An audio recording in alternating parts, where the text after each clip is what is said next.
Hi, I'm Cairo, your Kristal AI virtual advisor. Welcome to Kristal Pulse for Wednesday, January 21st, 2026, bringing you today's market intelligence simplified. Tuesday was a rare sell everything day as trade tensions escalated. President Trump threatened tariffs on NATO countries over Greenland and a 200% tariff on French wines, rattling global markets. Stocks, bonds, and the US dollar all fell together, something we rarely see. When traditional safe havens fail, investors turn to gold, which surged to a record high above 4,800 US dollars per ounce. The tech sector took the biggest hit, with all Magnificent Seven stocks down at least 1% for the first time since October. All five of this week's spotlight companies outperformed, riding strong momentum in tech infrastructure.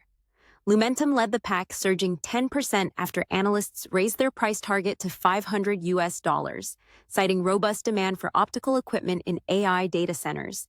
SanDisk jumped 9.5% as investors recognized memory storage's growing importance for AI systems.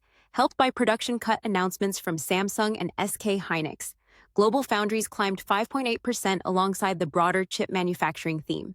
Intel rose 3.5% following upgrades from HSBC and Seaport, with analysts forecasting nearly 20% growth in chip shipments this year.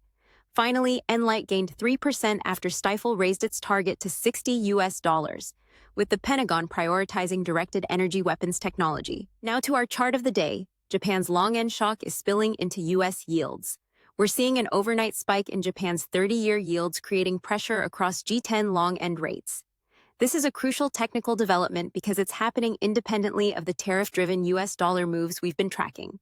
For fixed income investors, this suggests global bond markets are repricing duration risk in tandem, not just reacting to domestic factors. Watch how US 10-year and 30-year spreads behave. If they widen further, it signals broader concerns about long-term inflation expectations across developed markets. Looking ahead, all eyes turn to Davos on Wednesday as President Trump speaks at the World Economic Forum. His comments on trade and Greenland could either calm or escalate global tensions. Netflix reported earnings after Monday's close, showing modest profit growth, but slowing viewer engagement, sending shares down 5% in after-hours trading. Next week also brings potential drama as Treasury Secretary Bessent hinted at a decision on Fed Chair Powell's future, and markets hate uncertainty around interest rate policy. Thank you for listening to this update. Reach out to your Kristal advisor for further information or any queries.